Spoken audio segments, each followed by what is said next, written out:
Step here. Step here to me. Look at me, Michael. Put your hands up. Put your hands up. I'd pop the trunk. Sorry, there's a dead body in the trunk. I'm not under arrest or anything, yo. No, sir. Can you come over here, man? No, I'm afraid of y'all, sir. Why are you afraid? 3 years, sir. I'm afraid of you. All right, I'm gonna walk you through. Why are you doing that? I know how to fill it out. Why are you doing that? I know how to fill it. Am I All arrested? right, yeah. Come on. No, let's make it. Taser deployed! Taser deployed!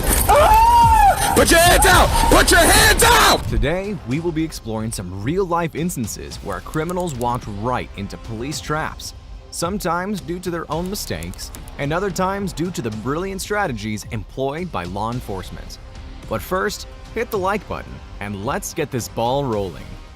The story of our first case happened on the quiet streets of Louisiana when a cop pulled over a vehicle for speeding on a seemingly calm highway.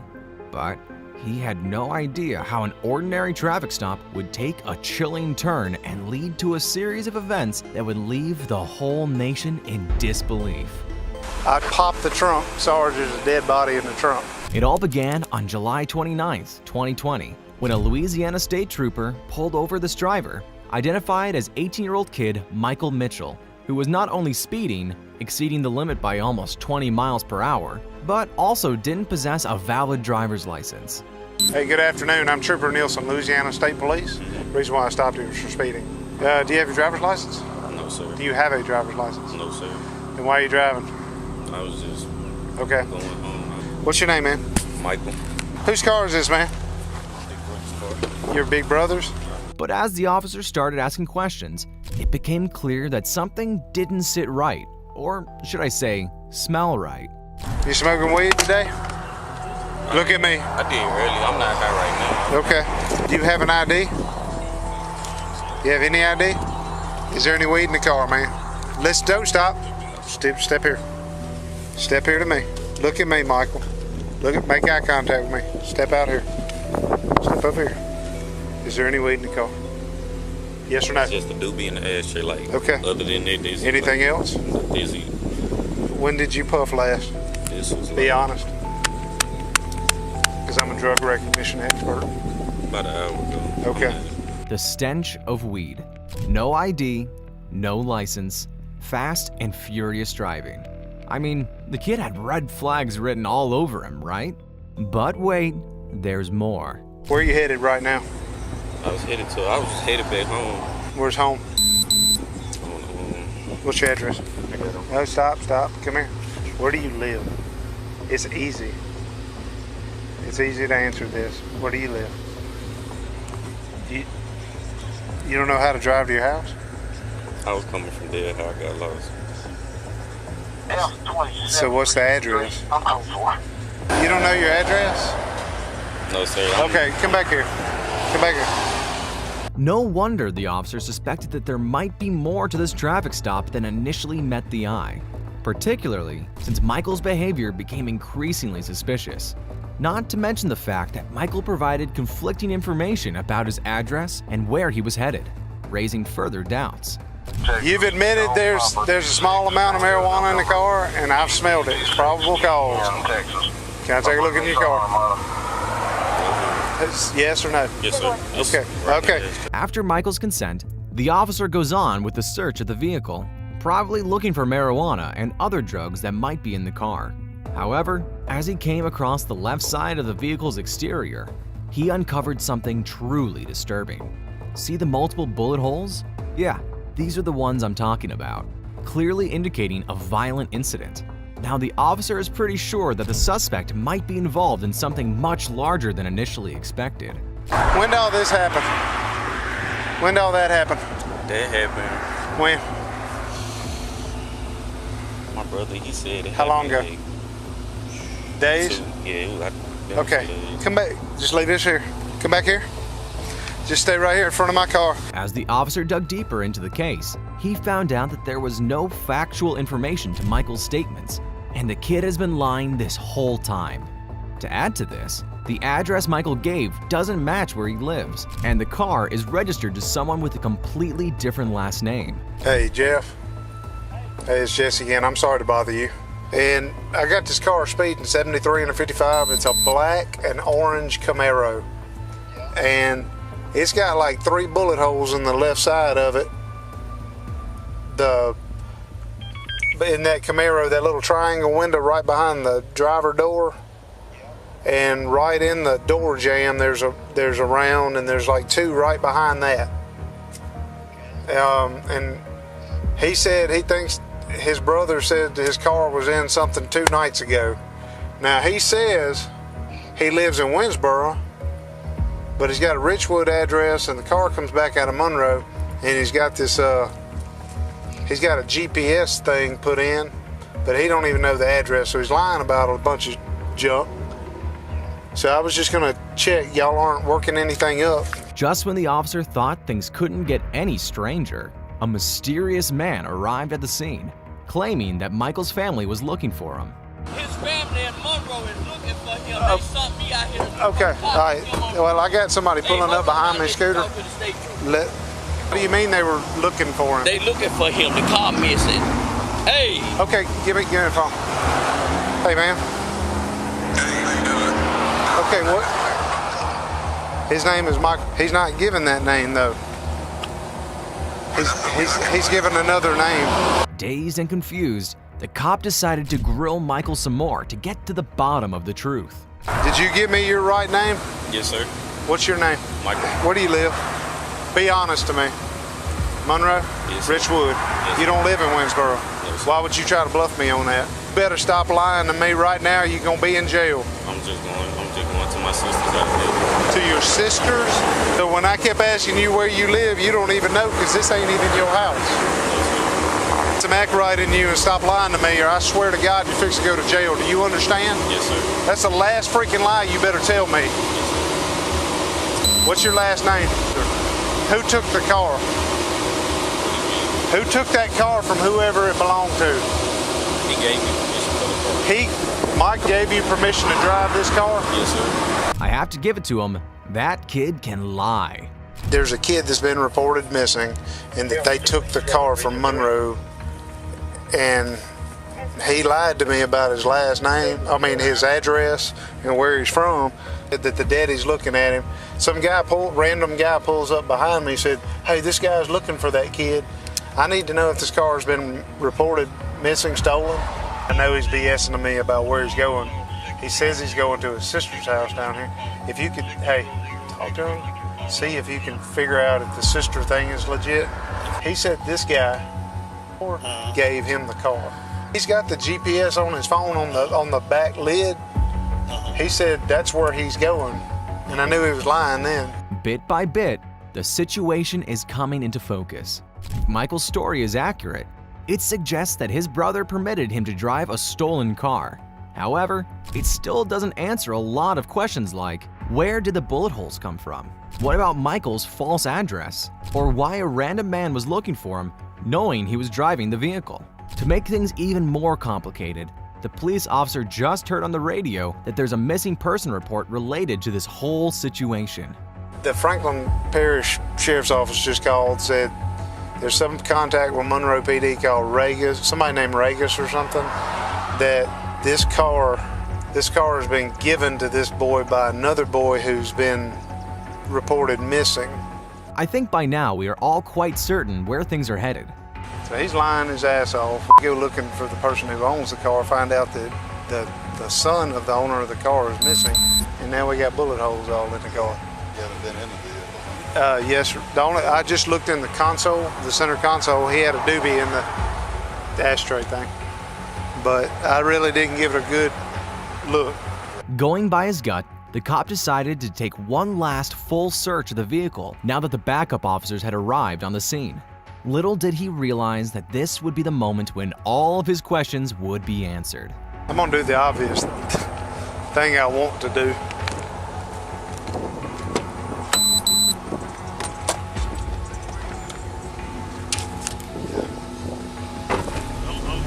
Hey. Put your hands up. Put your hands up. Put your hands up. Put your hand behind your back. Put your hands behind your back. against you in the court of law. You have a right to an attorney. Have one present during any questioning. At any time, you can choose not to make any statements or answer any questions. You understand? If you cannot afford an attorney, one will be appointed to represent you by the court. Do you understand? Do you understand? Who is that? Who is that? That's him. Who is who? That's Mike. That's Mike. How did Mike get there? Tell me. It wasn't me, man. It was. Okay. I just hit him. I just hit him, bro. I did. You just hit him? I did. Okay, lock this down. Lock this down. As the officer conducted a second search of the vehicle, he uncovered a horrifying truth: a lifeless body in the trunk. The body found was of the missing person, who was another Michael named Michael Robinson, believed at first to be Michael Mitchell's brother. Remember the big brother he was talking about? Whose car is this, man? Your big brother's? Once the truth surfaced, Mitchell later confessed to the authorities his role in an armed robbery which resulted in the death of Robinson. Mitchell said he and Cameron Poe, age 19, planned and committed the robbery in Richwood.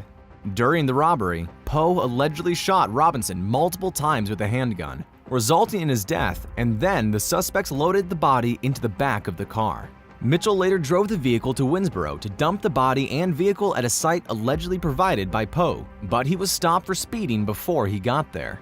Poe was later charged with second-degree murder. However, Mitchell retracted his statements about Poe's involvement, and charges against him were later dropped. But there's no escape for Mitchell, as he now faces the harsh reality of his actions. Charged with armed robbery and second-degree murder, safe to say even after the impending trials, Mitchell won't be seeing the outside world for a long time. Next on the list, we have cold French fries, McDonald's, and a super dumb murder convict. Bet you haven't heard those three words in a sentence before.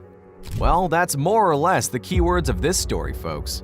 Starring Antoine, this fascinating tale took place on the 5th of August 2022, when he and his fiancée were kicked out of McDonald's in Kennesaw, Georgia, after an argument over cold fries served by the restaurant. And what did our Antoine do? Call 911. Why'd y'all call? So, like, what happened? Because we ordered the food, he couldn't print us a receipt. Okay.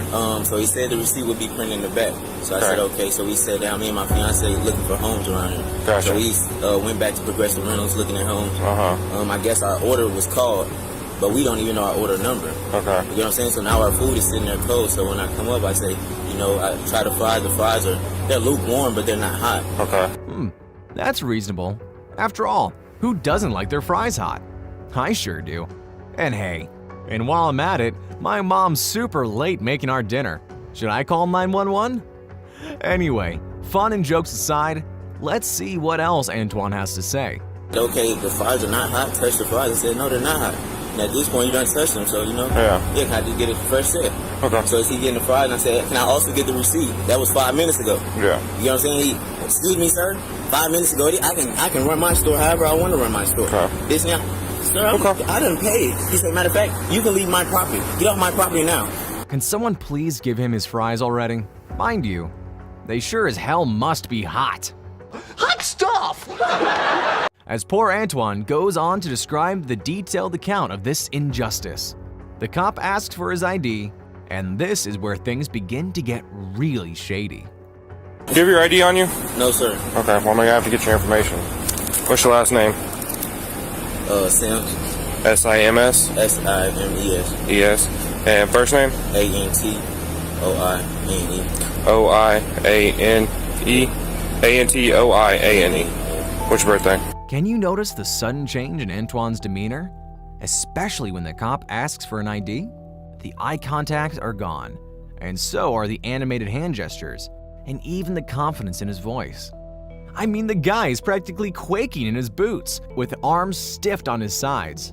All actions pointed out that he didn't want the police to recognize him, and wanted to put as many miles in between them as possible. The cop then goes inside to have a word with the owner, to know his side of the story, and turns out he had a whole different version of how things went down. He insists that all his food's cold. Okay. You better give me fresh fries, mother. He's like, what? Starts losing it, starts shoving his food at me. And I said, sorry. I said, well, tell you what, you can take your business elsewhere. Give me a car, give me a refund. No, you're not going to give me an effing refund. You're going to give me a food and my money back. I said, okay, look, sir. He started shoving his food. I took his food. So he's got nothing to shove at me because next thing you know, he's throwing his drink at me. So I took his food, took it to Sprite, put it in the trash. Give me your card, I'll give you a refund. Take your business elsewhere. Please don't come back. Okay. Screaming at me. I want him CT'd. Okay. Did you give him his refund? Like, is that all part? He refused to. Okay. You're not going to give me a refund. Okay. The cop was about to leave when the owner revealed a crucial piece of information regarding Antoine. The dude's obviously on probation, got an ankle bracelet on. Already alarmed by Antoine's lack of ID and sketchy behavior, the officer decided to run a background check on him. Last name Sierra, India, Mike, Echo, Sierra. First name Alpha, November, Tango, Oscar, India, Alpha, November, Echo. He does not want you coming back in the store. He actually wants us to criminally trespass you, so you will not be allowed back at this McDonald's. I don't even stay here. It doesn't matter. He's requested it. We got to do it. It's not a big deal. It's a piece of. Charge me? No, we're not charging you. It's a piece of paper we're going to give you that's going to say, hey, you can't come back to this McDonald's. That's all it is. A simple form that says, hey, just don't come back to this McDonald's. Now, I'll tell you, if you do come back to this McDonald's when we get caught out here, you go to jail. I'm not. All right? I'm not. I got it smart. So, The police officer then went to retrieve the criminal trespassing form from his vehicle. However, it was at this precise moment that he made an appalling and unexpected discovery. The background check finally came through, and they painted a very grim picture for Antoine. License status: suspended, 24-year-old male, wanted person, caution, violence, armed and dangerous. Suddenly, everything adds up. What came to light was Antoine was a criminal and faced a murder charge for the 2018 death of 21-year-old Adalisa Muratovic, but was a no-show at the court date. He was one of 3 people charged in connection with the murder after he allegedly drove the dead woman to a nearby subdivision and lit the car on fire with her body inside. Adalisa was hit by gunfire that broke out while she was purchasing marijuana from Antoine. Understanding the gravity of the situation, the cop wanted to handle the situation more tactfully, giving no hint to Antoine that he was aware of his past crime. Although Antoine had not attempted to flee or launch an attack, the cop was acutely aware that the situation had the potential to turn extremely dangerous. all right, Mr. Sims, come over here. I'm going to have you sign this. I'm not under arrest or anything, am I? No, sir. Just come over here. I'm going to have you sign this real quick. I said I'm not under arrest or anything. No, you're not. Yeah, just come over here. I'm going to have you sign this real quick. You have to sign it saying that you don't have to come back to the property. So you'll fill this part out. Can I see it, sir?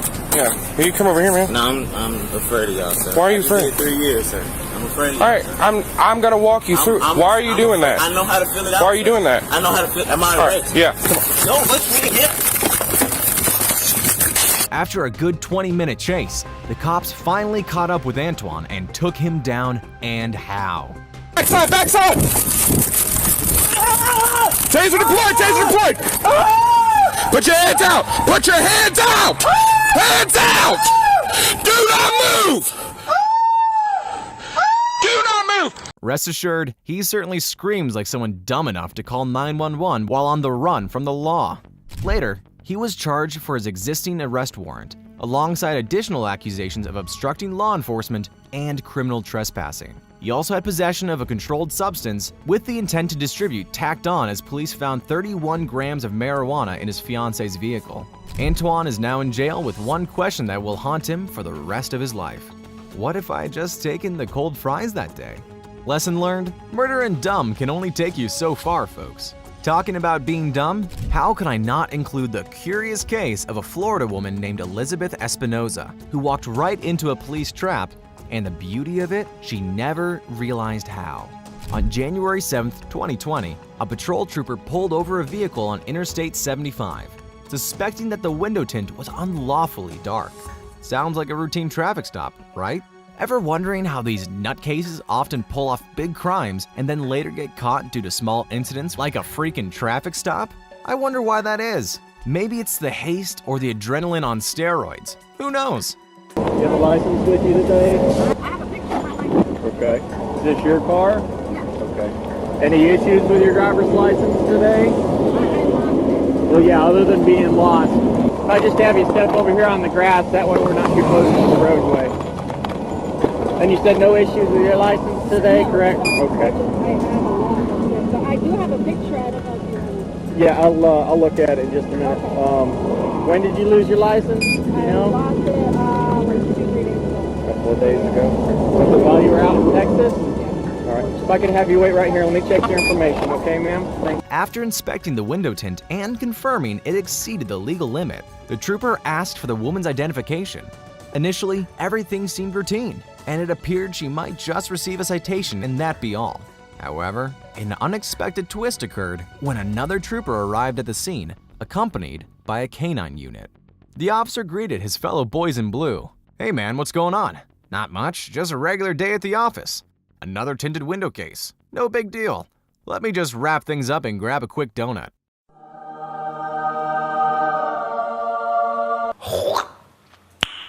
Nice. All right, man, let me help speed things up.